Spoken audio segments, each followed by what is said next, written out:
Well, how's everybody? We doing all right this morning? Excellent. If you don't know me, my name's Elliot. I'm the associate minister here at the Cove. I'm thrilled to be here with you today, whether you are with us in person in the room. It's great to see you, or whether you're joining us live online right now on Facebook or YouTube. Thank you so much for taking some time to spend with us today as we wrap up our series called In the Meantime.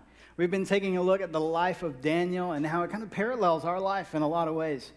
And when I was in college, I had the privilege to travel with a group called New Creation, which was our job was to go all over the country and raise money for the college. It was a traveling music group. And we got to go all kinds of places. It's actually how I met Ron Sieber. Anybody else glad that I met Ron Sieber? Man, come on, dude. Thank you.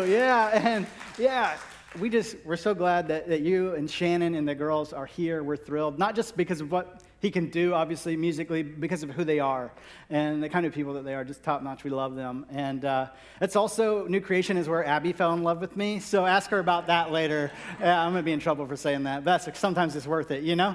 Our director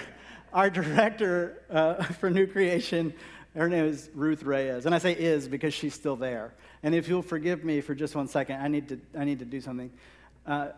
Ruth, if you're watching this, I just want you to know that I love you, and I want to thank you so much for pouring into students like me for all of these years, and just thank you for who you are and everything that you do. Okay, now that we're done here. One time we were on tour, we were in Virginia, and it was nasty outside. We got snowed in, actually. At the church, the van broke down. Everything was a mess. And so we'd finished this program the night. Everything was done. And we'd been begging Dr. Reyes to play. And if you've ever met her, you know why. So we said, please just play something. At the end, nobody can leave anyway.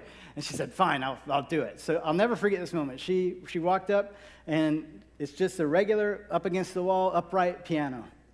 And nobody's going to sing with her. There's no mood lighting. Nobody's doing anything, just her. She sits down, and she begins to play His Eye is on the Sparrow. You know the old hymn? And I know He watches me. She starts playing that, and I'll never forget it because by the time she was done, everybody in the room was bawling their eyes out. I'm not talking about little trickle tears. I'm talking about ugly cry, need a tissue kind of tears. And we're like, I need some of that in my life. So everybody wanted to be as close to Dr. Reyes as humanly possible in the hopes that just a little bit of that would rub off on us. You know what I'm saying? And one time we were sitting in class, and this kid said, Dr. Reyes, I just wish I could play like you.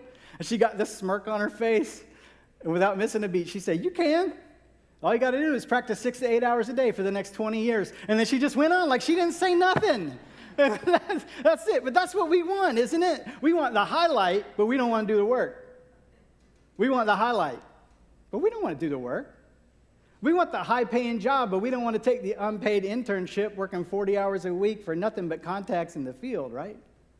We want to make the team. We want to be the star of the team, but we don't want to get up at 5:30 to run conditioning drills because that's hard. Nobody wants that.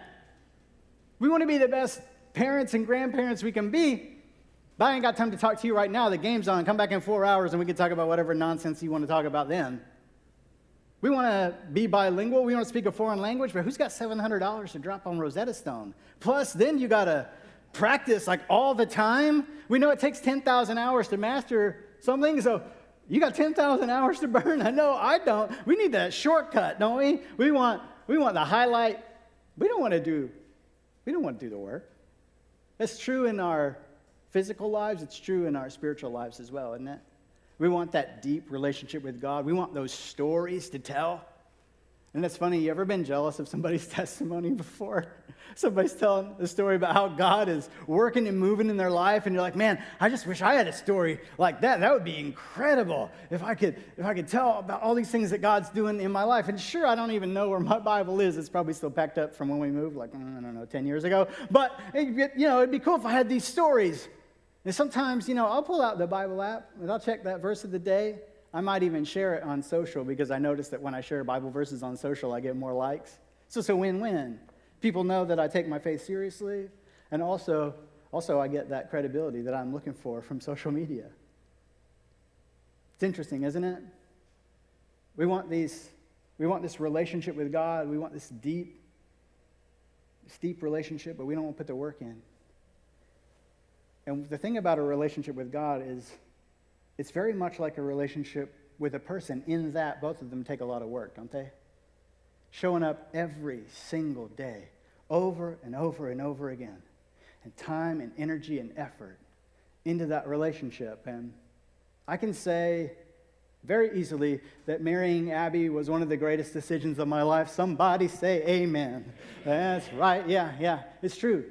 But those of you who are married know that most days in your marriage or in any relationship, they don't go in the photo album, do they? Not most of them. Most days aren't the days that you're writing about in the journal. Most days you get up, you love each other the very best that you can, and then you go back to bed and you do it again tomorrow, right? And that's how it works. And you build a relationship one day, one moment, one memory at a time. And the same is true in your relationship with God. But we want to fast forward to the miracle. We don't want to build into these little moments, but I came here today to tell you it's the little moments that lead to the miracle. It's the little moments that lead to that miracle in your life. It's true in your life. It's true in mine. It was true in Daniel's. Now, if you only know one story about Daniel, it's probably the one we're going to talk about today. You probably know the story of Daniel in the lion's den, because if you came to Sunday school 5 times as a child, 3 times you talked about Daniel in the lion's den, didn't you? Yeah, it's an incredible story. It's great. And that's where we're going to camp out today. But if you've been hanging out with us over the last month, you know that Daniel's story started long before then, don't you? Because we said that he was deported from Israel, taken captive to Babylon when he was about 20 years old. And his normal was ripped from his life. Everything was gone, and he was going to have to decide if he was going to trust God in the trial or not. And when he got there, he was placed in re-education camp that was going to last for 3 years. And he was told by Jeremiah the prophet, he's going to be there for 70, by the way. And in the middle of that re-education camp, he had to decide. He had a big problem because they were trying to force feed them food that had been sacrificed to idols. So he had to decide if he was going to allow his circumstances to dictate his choices or if he was going to flip the script. And then he saw his friends tossed into the fiery furnace because they said, I don't care what crisis comes my way, I'm going to live my convictions anyway. And last week we talked about this decade of Daniel's life where there was king after king after king after king and all this political unrest and turmoil and chaos in his life. But Daniel said, chaos didn't cancel my calling. I know who I am. I know who I've been called to be. And all of this stuff, all these are highlight moments. But did you know that when Daniel was tossed to the lion's den, he'd have been about 80 years old? So some quick math here. If he got there when he was 20, and now he's 80, that means he'd been there about 60 years. And sure, there's been some highlights along the way, but my man is still a slave. And you want to tell me that he hasn't been praying every day for God to let him out on early parole or something like that? You can't convince me of that. He's been praying all the time. God, let us go. Can we go home? 3 times a day, actually, as we'll see in a little bit. He's been doing this for a long time, but he's still a slave. He's been there for 60 years, and I just wanted to point out to you that Daniel in the lion's den happens in Daniel chapter 6, which means there's only 5 chapters from the time Daniel's 20 to the time he's 80, and one of them he ain't even in. What's that tell you about Daniel's life? There were a lot of days, many days, where he simply got up, followed God the very best he could, and went to bed again. It was just get up, be faithful, go to bed. Get up, be faithful, go to bed. All the while, he's waiting on a miracle. And one day, everything changes. This is where we pick it up in Daniel chapter 6, beginning in verse 1. It says this: It pleased Darius to appoint 120 satraps to rule throughout the kingdom, with 3 administrators over them, one of whom was Daniel. The satraps were made accountable to them so that the king might not suffer loss. Now, Daniel so distinguished himself among the administrators and the satraps by his exceptional qualities that the king planned to set him over the whole kingdom. Now, we just said he's been there for 60 years. If anybody can kick it into neutral and coast to the finish, it's Daniel, don't you think? You think he's earned it? But the thing about Daniel is he wasn't fading into the background. He was rising to the occasion, even still. And he was still head and shoulders better than everybody else. And when that happens, you ever notice that when you outshine people, they get mad? That's what happened to Daniel, too. Here's what happened. It says at this, the administrators and satraps tried to find grounds for charges against Daniel in his conduct of government affairs, but they were unable to do so. They could find no corruption in him because he was trustworthy and neither corrupt nor negligent. Finally, these men said, we'll never find any basis for charges against this man Daniel unless it has something to do with the law of his God. Oh, that would be said of me. Oh, that would be said of you, church. How incredible would that testimony be? Where people are looking for ways to bring us down. They say the only way that we're going to get something on them is if we make worshiping God illegal. That's what they were doing in Daniel's life. They said, we're going to have to get a little creative. And so they did. Finally, these men, so the administrators and satraps, they went as a group to King Darius and said, may King Darius live forever. The royal administrators, prefects, satraps, advisors, and governors, we've all agreed that the king should issue an edict and enforce the decree that anyone who prays to any god or human being during the next 30 days, except to you, your majesty, because you're amazing, shall be thrown into the lion's den. Now, your majesty, issue the decree and put it in writing so that it cannot be altered in accordance with the law of the Medes and the Persians, which cannot be repealed. So, King Darius put the decree in writing. Sounded pretty good. A little stroke of the ego there. Now, when Daniel heard that the decree had been published, he went home to his upstairs room where the windows opened toward Jerusalem. 3 times a day, he got down on his knees and prayed, giving thanks to his God. Watch this. Just as he had done before. What do you think about this? Because Daniel said, oh, praying's illegal now? Let me go home and pray about it real quick. This is what he did. Where does that come from? Where does that come from? You see, Daniel, when it came to this decision, there was no decision to make. Because Daniel made the decision to be faithful to God a long, long time ago, didn't he? He'd been living it his whole life. And so when the moment came and they said, well, you can't do this anymore, there was no decision to be made here for him. And I find myself giving this advice to people all the time. I say, make the decision before the moment arrives, and you won't even feel the pressure of the moment. Make the decision before the moment gets here. Because there's moments in your life, and you know when they're coming most of the time, don't you? When you're going to have to decide, am I going to be faithful to what God says, or am I just going to do what I want? Am I going to be faithful to do what God says, or am I just going to go along to get along? And when those moments come, if you haven't made the decision before the moment gets there, it's really difficult to make the right one, isn't it? I've been there. Sometimes I make the right decision, and honestly, sometimes I don't. And I'm sure that you've been there as well. But what I want you to see is that Daniel's decision to be faithful didn't happen in this moment. Daniel's faithfulness in this moment was merely an extension of the faithfulness that marked his entire life. But how many of you know that sometimes even faithfulness has consequences? You been there? That's what happened to Daniel. It says this. Then these men went as a group, and they found Daniel praying and asking God for help. So they went to the king and spoke to him about his royal decree. Did you not publish a decree that during the next 30 days, anyone who prays to any god or human being except you, your majesty, because you're amazing, be thrown into the lion's den? The king answered, yeah, the decree stands in accordance with the law of the Medes and Persians, which cannot be repealed. Then they said to the king, Daniel, he's one of those exiles from Judah. He pays no attention to you, your majesty, or to the decree you put in writing. He still prays 3 times a day. Can you believe this guy? When the king heard this, he was greatly distressed. He was determined to rescue Daniel and made every effort until sundown to save him. Then the men went as a group to King Darius and said, remember, your majesty, that according to the law of the Medes and Persians, no decree or edict that the king issues can be changed. So the king gave the order, and they brought Daniel and threw him into the lion's den. The king said to Daniel, may your God, whom you serve continually, rescue you. A stone was brought and placed over the mouth of the den, and the king sealed it with his own signet ring and with the rings of his nobles, so that Daniel's situation might not be changed. Then the king returned to his palace and spent the night without eating and without any entertainment being brought to him, and he could not sleep. At the first light of dawn, the king got up and hurried to the lion's den. And when he came near the den, he called to Daniel in an anguished voice, Daniel, servant of the living God, has your God whom you serve continually been able to rescue you from the lions?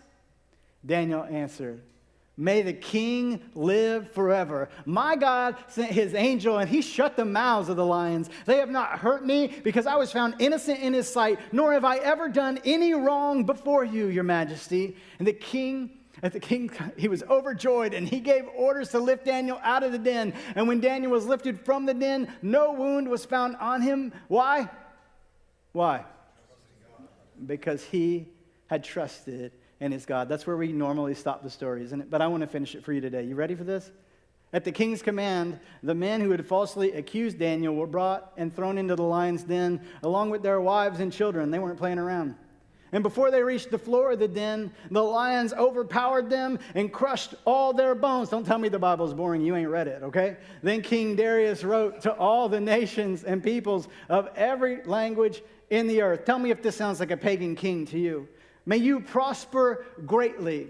I issue a decree that in every part of my kingdom, people must fear and reverence the God of Daniel. Why? For he is the living God, and he endures forever. His kingdom will not be destroyed. His dominion will never end. He rescues and he saves. He performs signs and wonders in the heavens and on the earth. He has rescued Daniel from the power of the lions. This is the moment that we've been waiting for, isn't it? This is the moment where God shows up in a miraculous way and shuts the mouths of lions and shows his power to the whole earth. This is the moment that we want in our lives, is it not? But I came here today to tell you that this miracle doesn't happen without the multitude of moments that preceded it. You see it? This miracle never happens without the multitude of moments that preceded it. What I need you to see this morning is Daniel's miracle moment was a lifetime of faithfulness coming to fruition. You see it? Daniel's miracle moment was a lifetime of faithfulness coming to fruition. Daniel said, I know who I am. And I don't know if God's going to save me or not. But I'm going to give him glory, come what may. So let me ask you, you want God to do miracles in your life? What miracle are you praying for right now? I hope you are praying for one, because we serve a God who still does miracles. You believe that? I do. So what miracle are you praying for right now? It's probably not shut the mouths of hungry lions, although if the occasion calls for it, I wouldn't say no, you know? It probably sounds a lot more like this. God, can you please put my family back together? But, I know it seems like it's shattered beyond fixing, but nothing's impossible with you. Maybe you prayed that prayer. Maybe you prayed the prayer, God, please let us have kids. We've been trying for a decade now, and for whatever reason, we can't. And God, you know the desire of our hearts, and you have the ability to do anything. So please bless us in this way. Maybe it sounds like, God, I lost my job in the middle of a pandemic, and it doesn't seem like my field's coming back. And I'm getting a little bit stressed and a little bit worried about putting food on the table, and I need you to show up right now in this moment. I don't know what miracle you're praying for, but I do know this. It's the little moments that lead to the miracles. It's the little moments that lead to the miracles. It's those little moments of faithfulness when you think nobody's looking, and the little things you don't think even matter. It's those little moments, those decisions to be faithful to what God has called you to be, that shape your heart, that shape your faith, that shape your life, that shape your future. How many of you know that's true? So let me ask you, you going to be faithful to what God's asked you to do? You're going to be faithful? Not one time, not a couple times. Every day, day in, day out. If we learn nothing else from Daniel, it's that it's a lifetime of faithfulness, isn't it? It's not a one-time decision. We want you to make the decision, but then you got to live it day in and day out. What about when it gets hard? Because it's been a hard year, hasn't it? For everybody, for some more than others, for sure, but it's been a hard year for everybody. I want you to see this, though. You know that God could have kept Daniel from getting thrown into the lion's den if he wanted to, right? But what I want you to see is that God didn't save Daniel from being thrown to the lions. Instead, God showed up and showed himself through it, didn't he? And following Jesus, being faithful to Jesus, doesn't exempt you from the hard times in life. What it does is promise that you won't go through those hard times by yourself. Because even when I feel alone, I'm not. Last week we said that Jesus left us with a job to do, didn't we? We said chaos didn't cancel your calling. What we want you to do is to believe, to belong, and to become all that God has intended for you to be. And we said Jesus left us with a job to do, church. In Matthew 28:19, when he said, hey, I need you to go into all the world and make disciples of everybody. It's a big job. And there's a lot of days when you're doing that job, it feels like we're not getting anywhere. But I want you to see that Jesus left us with a job to do, but that job came with a promise.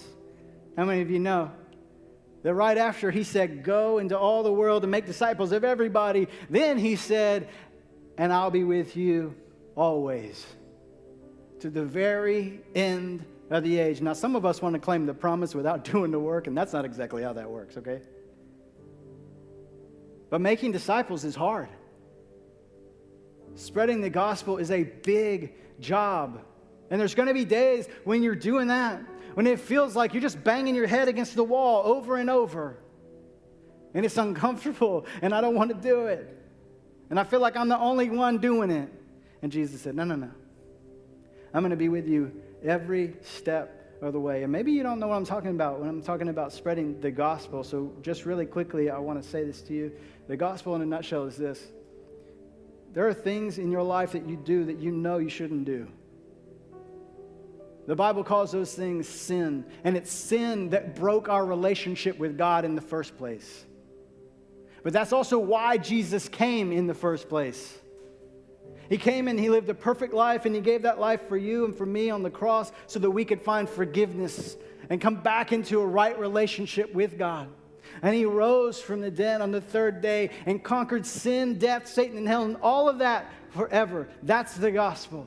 And that's the job that Jesus has given to us, to go into the world and spread that message to every person on the face of the planet. It's a big job, I understand. And Jesus has said, if you'll do this, I'll be with you always, to the very end of the age. And we talked about a lot of things throughout this series. We've said that we're going to trust God no matter what trials come our way, because we know that God got into the middle of that trial before we ever got there and started working it for our good. We believe that. And we said that we're not going to let our circumstances dictate our choices, but we're going to make choices that shape our circumstances. And we said no matter the crisis that comes, we're going to allow Christ to shine through us in the middle of that crisis, because we know that no matter the chaos that's swirling around us in our lives right now, that chaos didn't cancel our calling. So when it gets hard and when it feels like it's just another day, we're going to remember this, the little moments that lead to the miracle. And the greatest miracle of all is still on the way, is it not? The day when the clouds part and when Jesus comes back. I'm looking forward to, anybody else looking forward to that day besides me? I'm looking forward to that day. But in the meantime, church, he's given us a job to do and a promise to go along with it. So if I could boil it all down to one question that I need to ask you, it's this: will you be faithful to what God has called you to? And I can't decide that for you. Neither can Tim, Brandon, Ron. Nobody can decide that for you. I don't know what you're going to do. But I can promise you this: if you'll show your faith, God will show his faithfulness, because my God has never failed. Not one time, and this is not the exception. So I don't know what you're going to do. But as for me and my house, we will serve the Lord. I hope you'll join us. Let's pray. Father God, thank you so much for today. Thank you for this moment. Thank you that you called us to be here in this day, in this time, in this moment. God, thank you for the job that you've given us to do. Help us to do it faithfully. Thank you that you have never once abandoned us. You have never once failed. God, help us to love you with all that we have, day after day, moment by moment. We give you our heart. We give you our lives. We give you all of the praise, for you alone deserve it. And everybody said, amen.